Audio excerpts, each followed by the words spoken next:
Hi guys, this is Soraya Letournel, your Big Island real estate agent. We're going to talk about 5 tips or 5 ways to make your relocation to the Big Island a much easier thing. So I hope you enjoyed this video and let's get right into it.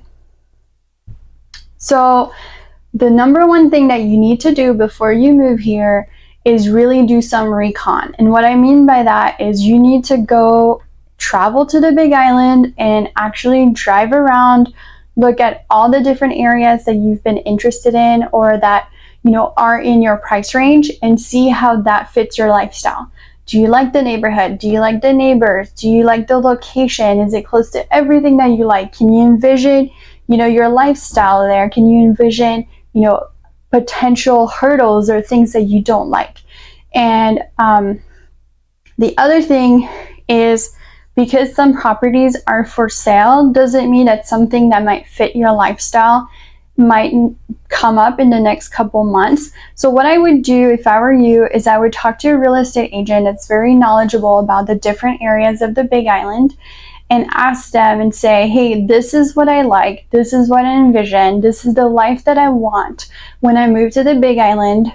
And are there any areas that maybe don't have properties for sale right now, but they probably will in the next couple months, that I should consider and drive around and see? Usually that's what I do with my clients. We have a full buyer consultation. We kind of dig deep into your needs and what you're looking for, because the truth of it is some neighborhoods are very seasonal, right? Because of the school cycles or because of different winter people coming in. And so if you're looking during a period outside of that, you might not see homes for sale, and therefore you might not consider a neighborhood that might be exactly what you're looking for. So that's just one tidbit. So do some recon.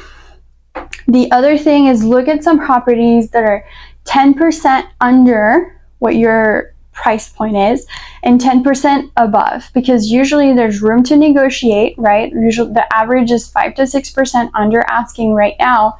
So it's worth looking 10% above to see if maybe that's a better value buy than what you're looking at right now. So that's just to kind of help you. Okay, so you found the type of property, the type of place that you like, you know where you want to move. Now you need to find where you're going to move. I don't recommend showing up to the Big Island and not having a housing plan. The reason why I don't is because we used to live, like I've said in other videos, but we used to live in Houston, Texas. In Houston, Texas, you have massive apartment complexes.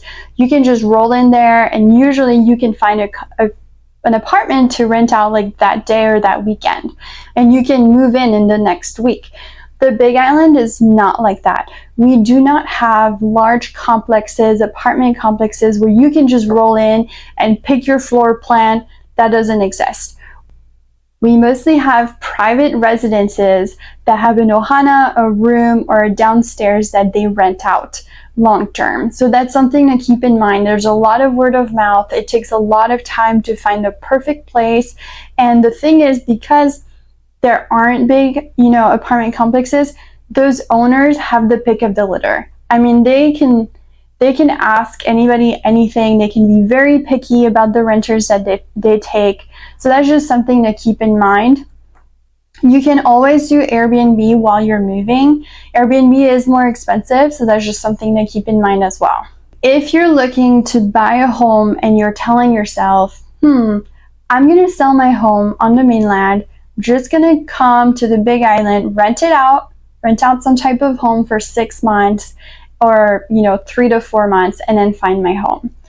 The truth of it is, most of the buyers that I've worked with, depending on your budget and what you're looking for and how picky you are, but most of the time it takes 6 to 7 months to really educate the buyers on the local market, educate them on different neighborhoods so that they learn which ones they like and which ones they don't like, and then adjust their budget, right? Because sometimes you might move here with the idea of looking at pictures of homes online and thinking, oh, I can afford it, that's beautiful.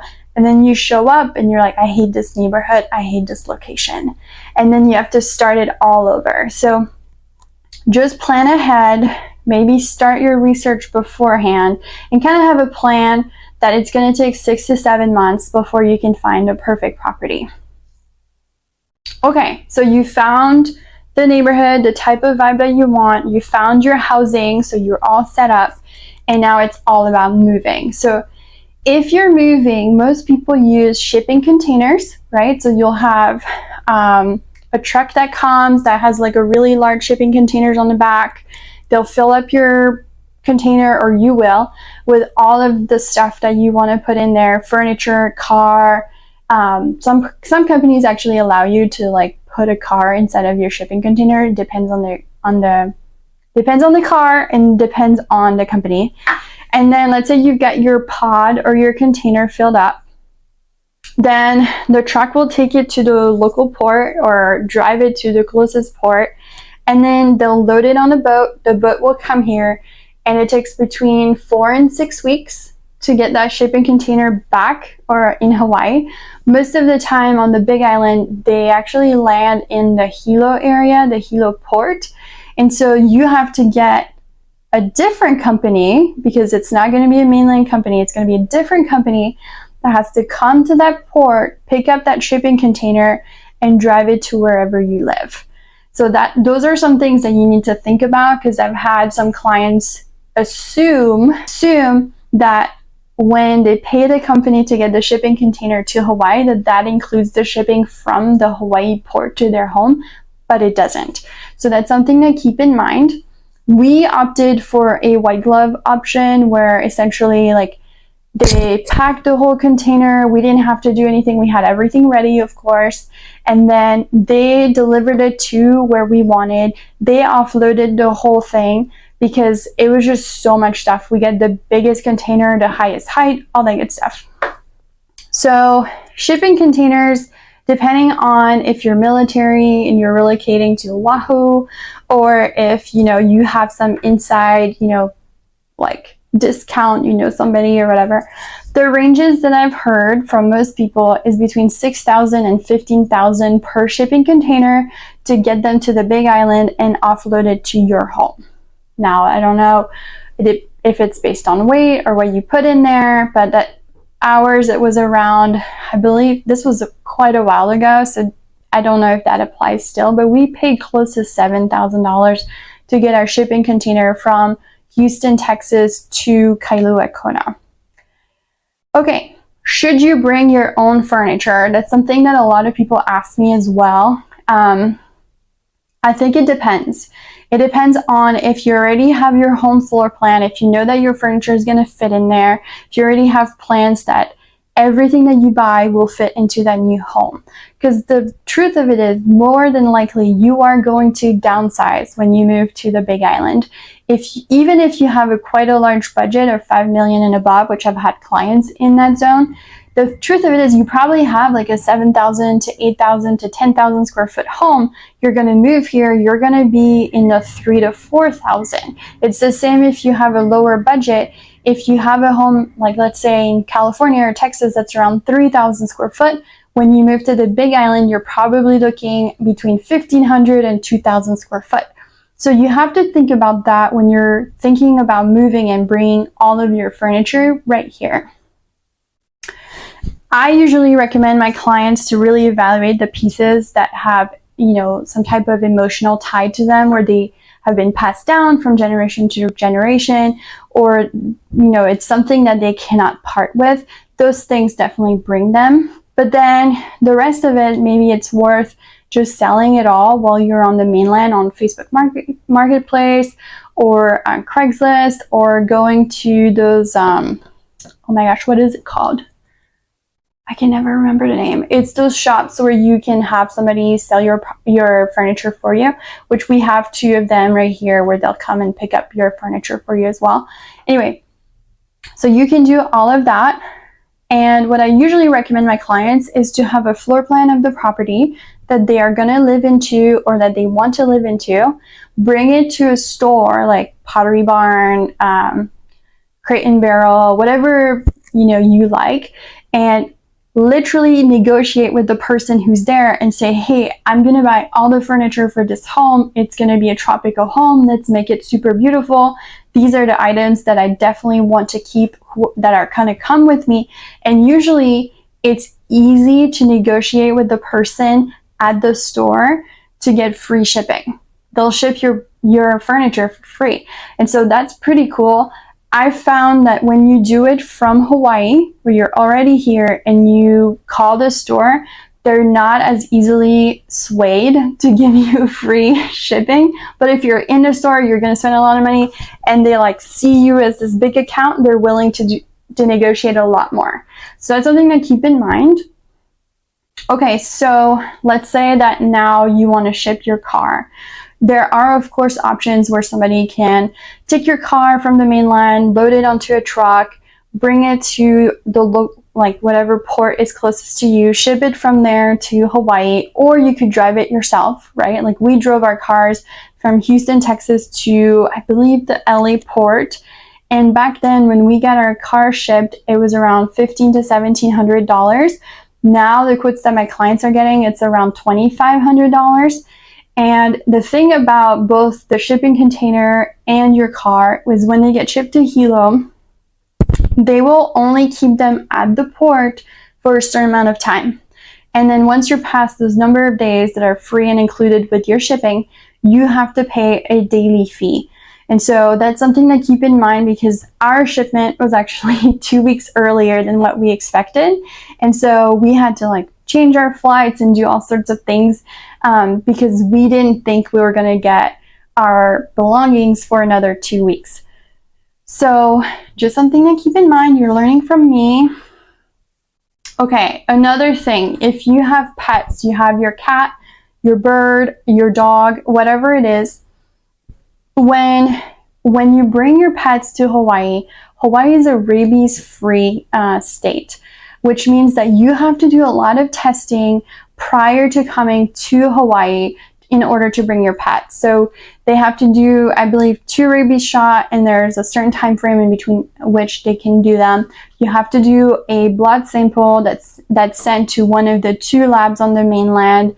One of them is in Houston, so I actually took the blood sample of our dog and brought it over right over there.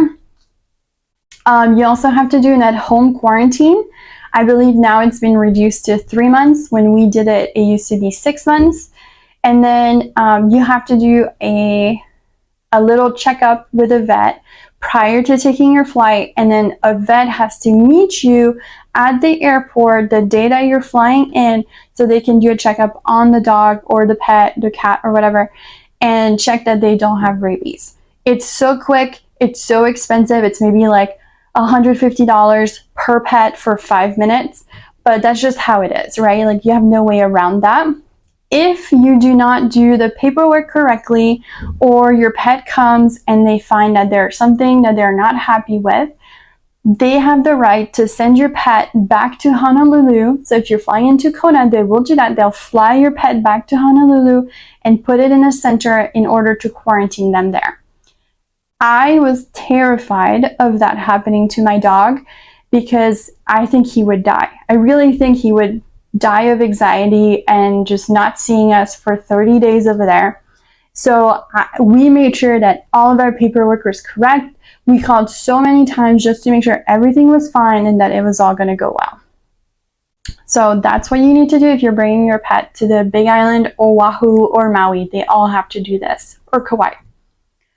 Okay, insider tips. That's the last little tidbit today about moving to Hawaii and how to make your relocation faster and better. There are so few furniture stores on the Big Island. So let's say that you listen and you're like, hey, I'm not going to bring any items that I don't really need to bring, and I'm just going to go on Facebook Marketplace and buy everything off of other people. There's very few furniture stores. They're extremely expensive.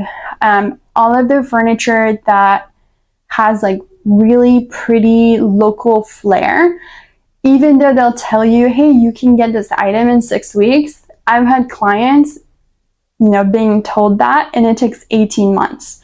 So that's something to keep in mind, that that could happen to you. Facebook Marketplace and Craigslist, just go online and check it out for yourself. And I'd love your feedback. I have found that the prices are ridiculous for items that are extremely worn. So that is just something that you would have to pick yourself and decide if it's worth it or not for you. For me, it didn't seem like a good value option.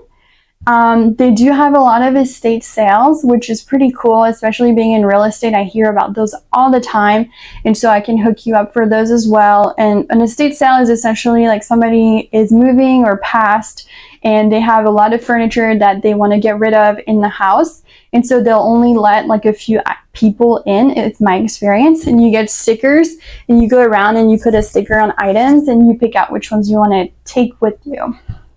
And you have very little time to pick it up. You either have to like take them that day or within 24 hours after you've claimed an item.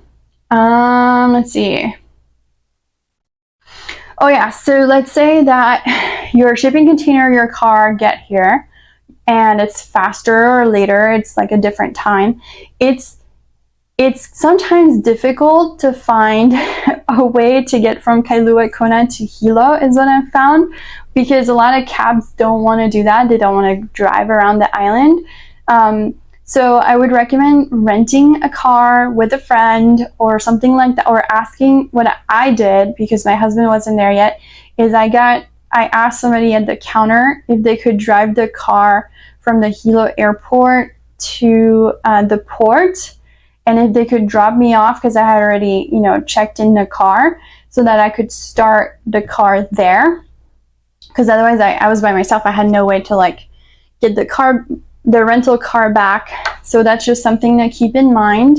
So you might need to do some type of asking a friend or neighbor, or doing what I did, which is just asking the rental company person there, who's really, really nice. If you recognize me, I thank you, because that was really nice of you.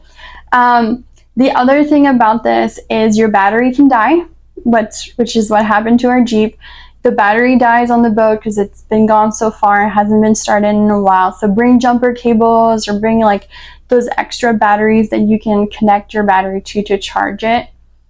Another thing, so I've had some clients make plans to bring all of their stuff, and then they didn't have housing set up yet, or they were in escrow for a home and they didn't have early occupancy, so they could not put all of their belongings inside of the property. But the problem is the daily fee for the shipping container was so high that they didn't want to pay for that as well. So they thought, their plan was, hey, I'm just going to go into a storage unit because that's cheaper, and I'll just offload everything into the storage unit, which is a great plan if you were on the mainland and there were like 1,000 storage units, but we're in Hawaii and everything is limited. And so the storage units were full where they lived. So they had nowhere to put their stuff. So that's just something to keep in mind. Sometimes they're totally available. You just call, the unit that you want and the size that you want is available, and sometimes they're not. So you just have to think of those little hurdles that may come to you as a given, right? That it's going to be easy and that will happen. In Hawaii, it's not quite like that. So you have to make sure that every step of your plan is available and that you made a reservation for it. Okay, so I hope that kind of helped you.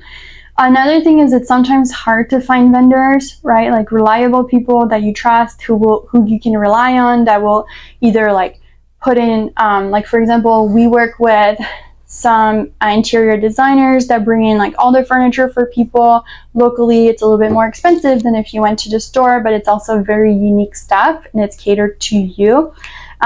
So anyway, so we also have vendors for movers and all that good stuff. So if there's any vendor that you're looking for, or if you would like to partner with us and you're a vendor and you want us to promote your business, we'd love to do that as well. So just shoot a comment with your interest for a vendor, and I'll reach out to you to get, some type of contact information, and we'll send you all of the list of the people we work with or that our clients have worked with. I hope this video is really helpful. If you have any questions or you're looking for, properties in Hawaii or anything like that, I'm right here to help you out. My name is Soraya Latournelle, and I hope you'll check out the other videos and subscribe. Have a great day. Aloha.